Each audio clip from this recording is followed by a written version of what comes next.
All, welcome to our channel. ఈ క్లాస్లో వచ్చేసి మనము డిఎడ్లోని విద్యా మనోవిజ్ఞాన శాస్త్రంలోని లాస్ట్ వీడియోలో మనము మనోవిజ్ఞాన శాస్త్ర పద్ధతులలో అంతఃపరిశీలన పద్ధతి గురించి చూసాం కదా. ఈ వీడియోలో మనము ప్రయోగాత్మక పద్ధతి గురించి చూద్దాము. ఈ వీడియో కనుక మీకు నచ్చితే లైక్ చేయండి, షేర్ చేయండి. అలాగే ఎవరైతే టెట్ మరియు డిఎస్సికి కాంపిటేటివ్ ఎగ్జామ్కి ప్రిపేర్ అవుతున్నారో వారందరికీ ఈ వీడియోని షేర్ చేయండి. ఈ క్లాస్లో వచ్చేసి మనము ప్రయోగాత్మక పద్ధతి గురించి చూద్దాము. శాస్త్రీయ పద్ధతిలో ఒక ముఖ్య పద్ధతి ప్రయోగాత్మక పద్ధతి. ఇది అన్ని పద్ధతులలో శాస్త్రీయ మరియు విషయ నిశిష్టతతో ఉన్న పద్ధతి. మనోవిజ్ఞాన శాస్త్రాన్ని శాస్త్రీయ హోదాను ఇవ్వడానికి ఈ పద్ధతి ముఖ్య కారణము. ఏ పద్ధతి? ప్రయోగాత్మక పద్ధతి అనేది శాస్త్రీయ హోదాను ఇవ్వడానికి ఈ పద్ధతి అనేది ముఖ్య కారణం. మనుషుల ప్రవర్తనను శాస్త్రీయంగా విషయ నిశిష్టతతో అధ్యయనం చేయడానికి ఎందరో మనోవిజ్ఞాన శాస్త్రవేత్తలు చేసిన నిరంతర కృషి ఫలితమే మనోవిజ్ఞాన శాస్త్రంలో ప్రయోగాత్మక పద్ధతి యొక్క అభివృద్ధి. మనోవిజ్ఞానిక శాస్త్రంలో ఈ పద్ధతిని అభివృద్ధికి ముఖ్య కారకులైన ప్రవర్తనవాదులు ప్రయోగం అంటే సహజంగా సంభవించే సంఘటనలను, పరిస్థితులను ప్రయోగశాలలో కృత్రిమంగా సృష్టించి పరిశీలించడం. మనోవిజ్ఞాన శాస్త్రంలో మనుషుల ప్రవర్తనకు ప్రయోగశాలలో కృత్రిమంగా సృష్టించి పరిశీలించడం. అలాగే మనోవిజ్ఞాన శాస్త్రంలో మనుషుల ప్రవర్తనకు ఉద్దీపన కలిగించే స్థితులను సృష్టించి మనుషుల ప్రవర్తనను అధ్యయనం చేస్తారేంటి? మనోవిజ్ఞాన శాస్త్రంలో మనుషుల ప్రవర్తనలో వారిలో ఉద్దీపన కలిగించే పరిస్థితులను సృష్టించి మనుష్యుల ప్రవర్తనను అధ్యయనం చేస్తారు. ప్రయోగాత్మక పద్ధతి ఏంటి? మనుషుల ప్రవర్తనలను అధ్యయనం చేస్తారు. మనోవిజ్ఞాన శాస్త్రంలో ప్రయోగాలు ప్రయోగశాలలనే కాకుండా ప్రయోగశాల బయట కూడా, అంటే ఇంట్లో, బయట, ఇంట్లో, బడిలో అన్ని చోట్ల జరుగుతాయి. దీంట్లోని కొన్ని ముఖ్య లక్షణాలను చూడండి. మనోవిజ్ఞాన శాస్త్ర ప్రయోగంలో ఖచ్చితంగా కనీసం ఇద్దరు వ్యక్తులు ఉంటారు. ప్రయోగం చేసేవారు ప్రయోగకర్త, ప్రయోగం చేయబడిన వారు ప్రయోజ్యుడు. మనోవిజ్ఞాన శాస్త్ర ప్రయోగాలు ఖచ్చితంగా జీవులపైనే జరుపుతాయి. ఎవరిపైన? జీవులపైనే జరుగుతాయి. అలాగే మనోవిజ్ఞాన శాస్త్రంలో పరిస్థితులను లేదా చరాలను నియంత్రించడం అనేది ముఖ్య కారణము. ఏంటి? పరిస్థితులను లేదా చరాలను నియంత్రించడం అనేది ముఖ్య కారణము. ఇలా చేయడం వల్ల మన ప్రయోగాన్ని ప్రభావితం చేయగలిగే ఇతర కారకాలను తొలగించడం జరుగుతుంది. దీని ఫలితంగా కారణం పరిమాణాల మధ్య ఖచ్చితమైన సంబంధానికి కారణం మరియు పరిమాణాల మధ్య ఖచ్చితమైన సంబంధాన్ని పేర్కొనడానికి వీలవుతుంది. చరం అంటే మార్పు చెందే లేదా మార్పును తెచ్చే సంఘటనలు లేదా ప్రక్రియలు. చరం అంటే ఏంటి? సంఘటనలు లేదా ప్రక్రియలు, మార్పులు చేసేది, మార్పు చెందేది. చరాలు 3 రకాలు. స్వతంత్ర చరం, పరతంత్ర చరం, నెక్స్ట్ మూడోది ఫలితం పాత్ర పోషిస్తుంది. అంటే ప్రయోగంలో ప్రయోగకర్త తన ప్రయోగానికి అనువుగా మార్చే చరాలను స్వతంత్ర చరాలు అంటారు. అంటే అనువుగా మార్చుకోవడం. ప్రయోగకర్త అంటే ఏంటి? చెప్పాను కదా, ప్రయోగం చేసేవారు ప్రయోగకర్త. ప్రయోగం చేసేవారు తన ప్రయోగానికి అంటే తనకు అనుగుణంగా మార్చుకోవడం అనేది స్వతంత్ర చరము. అదేవిధంగా స్వతంత్ర చరాల ఉనికి లేదా ఉపయోగం లేదా ప్రయోగం వల్ల మార్పు చెందే పరతంత్ర చరాలను పరతంత్ర చరం అంటారు. అంటే తన ప్రయోగంలో ఇప్పుడు ప్రయోగానికి అనువుగా చేరేది స్వతంత్ర చరాలు. అదేవిధంగా స్వతంత్ర చరాల ఉపయోగం, ఒక ప్రయోగం లేదా ఉపయోగం వల్ల మార్పు చెందేది అని అంటే పరతంత్ర చరము అంటారు. సెకండ్ వన్ పరతంత్ర చరం కదా. ఎగ్జాంపుల్ చూడండి. తల్లిదండ్రులు విద్యార్హతల ప్రభావానికి వారి పిల్లల సాధనపై తెలుసుకోవడానికి చేసే ప్రయోగంలో తల్లిదండ్రుల విద్యార్హత స్వతంత్ర చరం అయితే పిల్లల సాధన అనేది పరతంత్ర చరం ఉంటుంది. తల్లిదండ్రులది విద్యార్హత స్వతంత్ర చరం అయితే వారికి అనుగుణంగా చేసేది స్వతంత్ర చరం కదా. అయితే పిల్లల సాధన ఏమవుతుంది? పరతంత్ర చరం అవుతుంది. అయితే పిల్లల సాధనపై తల్లిదండ్రులు విద్యార్హత కాకుండా విద్యార్థుల ప్రజ్ఞ, కుటుంబం అంటే ఆర్థిక స్థితి, ఆరోగ్య స్థితి వంటి అనేకమైన కారణాలను కూడా ప్రభావితం చేస్తాయి. వీటిని అంటే జోక్య చరాలు, జోక్యం చేసుకోవడం, జోక్య చరాలు అని అంటారు. అయితే వచ్చిన ఫలితం పరతంత్ర చరంపై ఖచ్చితంగా స్వతంత్ర చరం యొక్క ప్రభావమే అని నిరూపించడానికి ప్రయోగకర్త జోక్య చరాలను నియంత్రించవలసి ఉంటుంది. ఏంటి ప్రయోగకర్త దానికి నిరూపించడానికి ఏంటి జోక్య చరాలను నియంత్రించాల్సి ఉంటుంది. దీనిని ప్రయోగాత్మక నియంత్రణ అని అంటారు. ప్రయోగాత్మక నియంత్రణకు ప్రయోగకర్త ప్రయోగాత్మక నియంత్రణ పద్ధతులను ఉపయోగిస్తాడు. వీటిలో ఏంటి ఒకటి నివారణ, నియంత్రణ. రెండు పద్ధతులను ప్రయోగకర్త రెండు పద్ధతులను నివారిస్తారు. అదేంటంటే చూద్దాం. నివారణ పద్ధతి వచ్చేసి ప్రయోగాన్ని నియంత్రించడంలో సాధారణ ప్రత్యక్ష పద్ధతిని ప్రయోగ ఫలితాలను ప్రభావితం చేసే పరిస్థితులను నివారించడం. ఈ పద్ధతిలో ప్రయోజకులకు సంబంధించిన పరిస్థితులకు కానీ పరిసరాలకు కానీ సంబంధించిన పరిస్థితులను నియంత్రించడం జరుగుతుంది. ఎగ్జాంపుల్ చేయండి. ఇప్పుడు ప్రయోగకర్త అబ్బాయిల మధ్య గణిత శాస్త్రంలోని భావనలను నేర్చుకోవడంలో భేదాలను అధ్యయనం చేయాలని, అబ్బాయిలు అమ్మాయిల కంటే బాగా రాణించారని తెలుసుకొని దానికి ఇతర కారణాలు ఏమై ఉండొచ్చని పరిశీలించినప్పుడు అబ్బాయిలో ఎక్కువ శాతం గణిత శాస్త్రంలో ప్రత్యేక బోధన పొందిన వారని తెలుసుకుంటే అప్పుడు ప్రయోగకర్త గణిత శాస్త్ర బోధనలో ప్రత్యేక శిక్షణ పొందిన వారిని ప్రయోగ సమూహంలో నుంచి తీసేస్తాడు. అంటే ప్రత్యేకంగా శిక్షణ పొందిన వారిని ఏం చేస్తారు, ప్రయోగంలో తీసేస్తాడు. అంతేకాక ఇదే ప్రయోగంలో అబ్బాయిలకు అమ్మాయిలకు బోధించిన గదుల వాతావరణంలో భేదాలు ఉన్నట్లుగా గమనిస్తే ఇద్దరికి ఒకే గదిలో బోధించవచ్చు. ఇది పరిస్థితులను నియంత్రించడము. ఇదేంటి పరిస్థితులను నియంత్రించడం. నెక్స్ట్ నియంత్రణ సమూహ పద్ధతి అంటే ఏంటి, వివిధ ప్రయోగ స్థితిలో ఉపయోగించే మరొక సాధారణ పద్ధతి. చూడండి, ఇక్కడ నియంత్రణ సమూహం అంటే ఏంటి, రెండో సమూహాన్ని ఉపయోగిస్తారు. అయితే నియంత్రణ సమూహం అన్ని విషయములలో ప్రయోగ సమూహంతో సమాంతరమైందిగా జాగ్రత్తగా వహించబడుతుంది. ఇలా చేయడానికి కారణం ఏంటి, ప్రయోగంలో ఉపయోగించే జోక్య విషయంలో తప్ప రెండో సమూహంలోని ఏ విధమైన తేడా లేకపోతే ప్రయోగంలోని ఫలితాలు ఖచ్చితంగా స్వతంత్ర చరం యొక్క ఫలితమే అని నిరూపించడం. ఎగ్జాంపుల్ ఏంటి, అయితే మొదటి చెప్పిన ఉదాహరణలో విద్యార్థుల సాధనపై తల్లిదండ్రుల విద్యార్హత ప్రభావం తెలుసుకునేటప్పుడు ప్రయోగకర్త స్వతంత్ర చరంతో పాటు పరతంత్రాన్ని ప్రభావితం చేసే అన్ని చరాలను గుర్తించి వాటన్నింటిలో రెండు సమూహాలు ఒకే విధంగా చూస్తూ ఉండేటట్లు ప్రయోగాన్ని ప్రారంభిస్తాడు. ఇలా రెండు సమూహాలను నియంత్రించడానికి మూడు పద్ధతులు ఉన్నాయి. రెండు సమూహాలను నియంత్రించడానికి ఏంటి, మూడు పద్ధతులు ఉన్నాయి.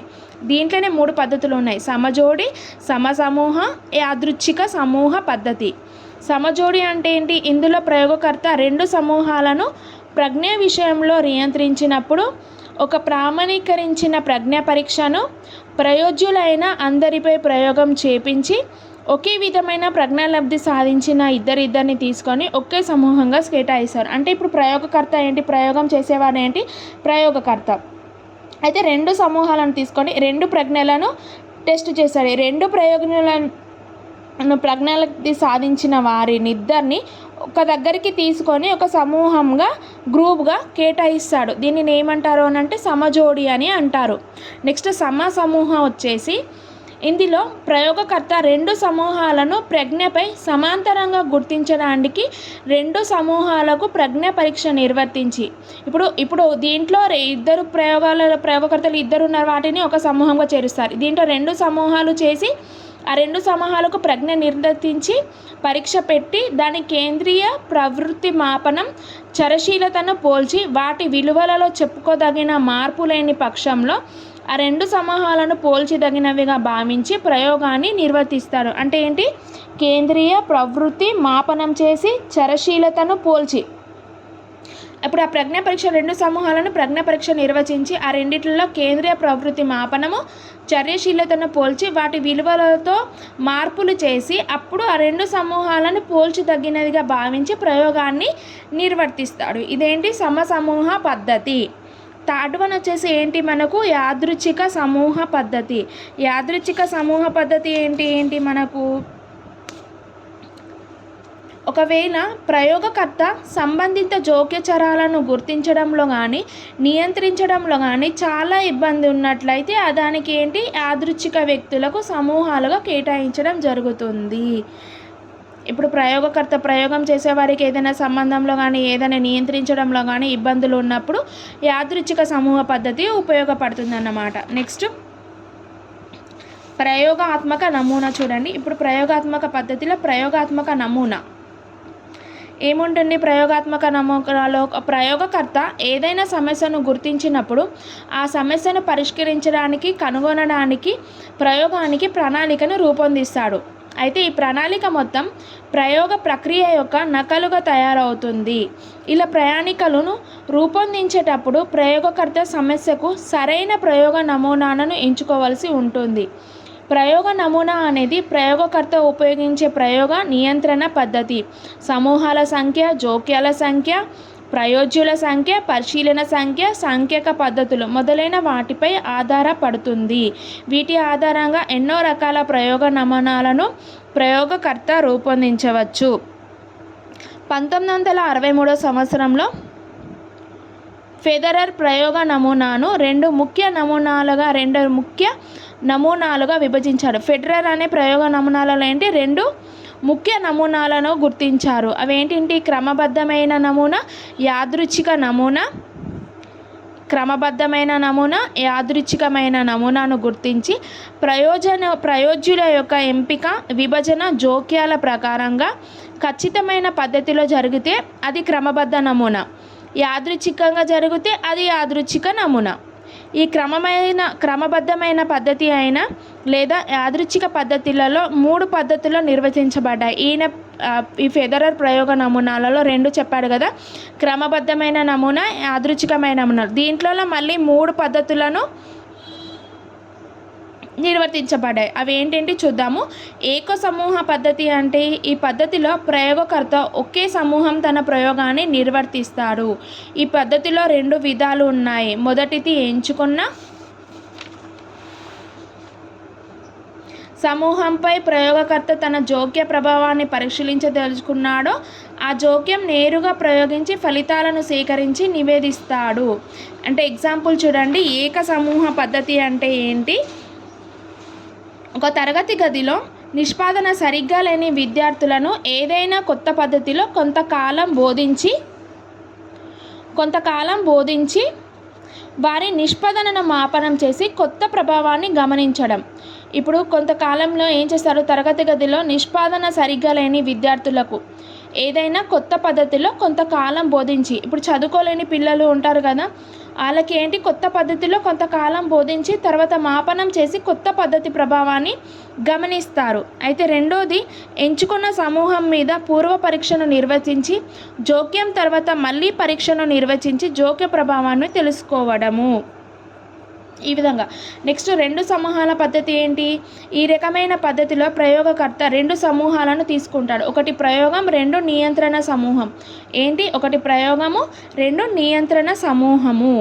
ఈ పద్ధతిలో కూడా ఏక నమూనా పద్ధతిలాగే నియంత్రణ సమూహానికి ఎటువంటి జోక్య ప్రయోగం చేయకుండా దత్తాంశాన్ని స్వీకరించి ప్రయోగ సమూహంపై మాత్రము జోక్యం నివేదిస్తాడు. అంటే ఎగ్జాంపుల్ ఏంటి? ఇప్పుడు సామాన్య శాస్త్రంలో ఏదైనా ప్రయోగాన్ని గుర్తించి అవగాహన చేసుకోవడంలో ప్రయోగ నిర్వహణ యొక్క ప్రభావాన్ని పరీక్షించదలిచిన ఆ ప్రయోగాన్ని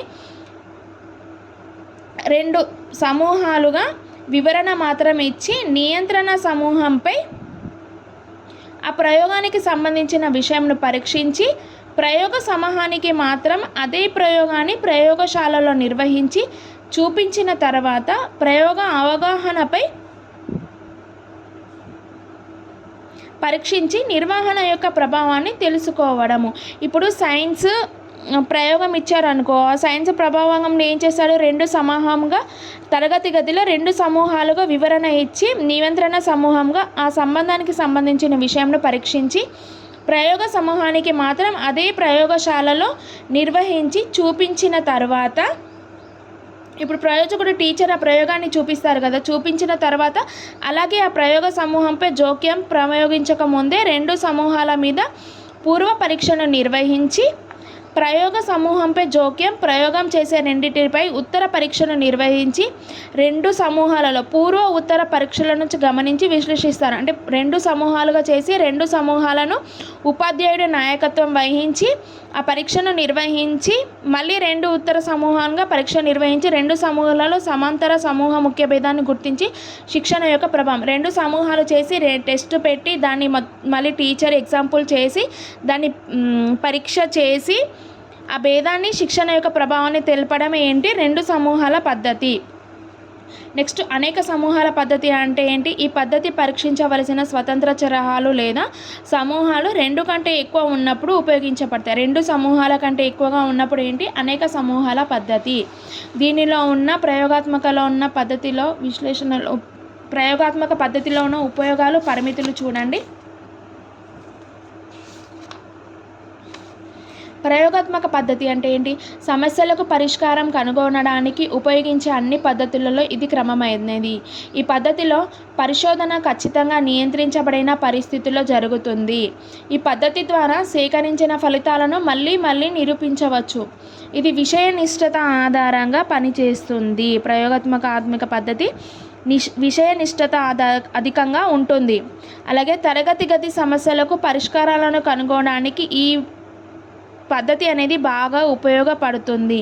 నెక్స్ట్ క్లిష్ట సమస్యలను అధ్యయనం చేయడానికి కూడా అవకాశాలు ఎక్కువగా ఉన్నాయి. పరిమితులు వచ్చేసి ఏమేమి ఉన్నాయి మనకు? మనోవిజ్ఞాన శాస్త్రంలో విషయం వస్తువు జీవులతో కూడుకుంది. దీనితో వ్యవహరించడం సహజ శాస్త్రాల విషయ వస్తువుతో వ్యవహరించడం లాగా సులభమైంది కాదు. జీవులు సహజ పరిస్థితులలో కృత్రిమ పరిస్థితులలో చూపించి ప్రవర్తనలో తేడాలు ఉండడానికి అవకాశం ఉంటుంది. అయితే మనుషుల మొత్తం ఉత్సుకతలను భావనలను అధ్యయనం చేయడానికి సరిపోయే పరిస్థితులను సృష్టించడం కష్టము. అలాగే అన్ని శాస్త్రాల లాగా మనోవిజ్ఞాన శాస్త్రం కూడా ప్రయోగ పద్ధతిని ఏదైనా కారణానికి ఫలితానికి మధ్య సంబంధం ఏర్పడడానికి ప్రయోగం నిర్వహించబడుతుంది. అయితే ఈ ఫలితాన్ని ప్రభావితం చేసే కొన్ని జోక్యచరాలను నివారించడం చాలా కష్టము. ఈ విధంగా నెక్స్ట్ జీవుల అన్ని రకాల ప్రవర్తనను ప్రయోగశాలలో అధ్యయనం చేయడం కష్టం. జీవులు అన్ని రకాల ప్రవర్తన ప్రయోగ పద్ధతిలో చేయడం కష్టం కదా. ఉదాహరణకు తనకు బాగా దగ్గరి వారి అకస్మాత్తుగా ఏదైనా కష్టం వచ్చినప్పుడు మనిషి ప్రవర్తనలో వచ్చే మార్పులను ప్రయోగ పద్ధతిలో అధ్యయనం చేయలేము. ఈ విధంగా నెక్స్ట్ మనోవిజ్ఞాన శాస్త్రంలో ఎక్కువ ప్రయోగాలు జంతువులపై వాటి చేసే ఆధారంగా వివిధ సూత్రాలను ప్రతిపాదించాడు. అయితే జంతువులు మనుషుల ప్రవర్తన ఎంతవరకు పోల్చదగ్గిందనేది సార్వజనికంగా అంగీకరించలేనటువంటిది. ప్రయోగ పద్ధతి చాలా సమయం డబ్బు అవసరమయ్యే పద్ధతి. ప్రయోగాత్మక పద్ధతి మనోవిజ్ఞాన శాస్త్రంలో ప్రయోగ పద్ధతి ద్వారా సాధించిన ఫలితాలను సార్వజనికంగా సాధీకరించలేము. ప్రయోగ పద్ధతిలో ఉపయోగించే పరికరాలను ప్రయోగ సమూహంలోని వైయక్తిక భేదాలను అనుగుణంగా ఉండకపోవచ్చు. ఇది ప్రయోగాత్మక పద్ధతి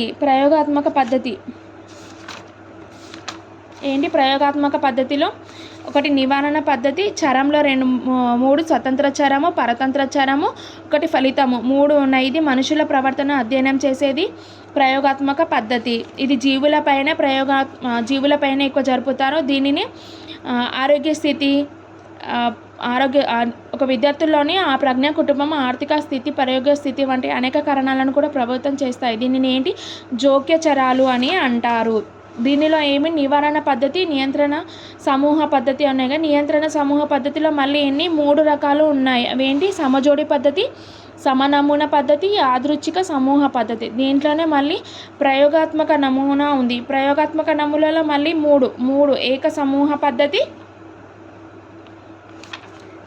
2 సమూహాల పద్ధతి, మళ్ళీ అనేక సమూహాల పద్ధతి అనేవి ఇవి టాపిక్స్ ఉన్నాయి. నెక్స్ట్ క్లాస్లో మనం పరిశీలన పద్ధతి గురించి చూద్దాము.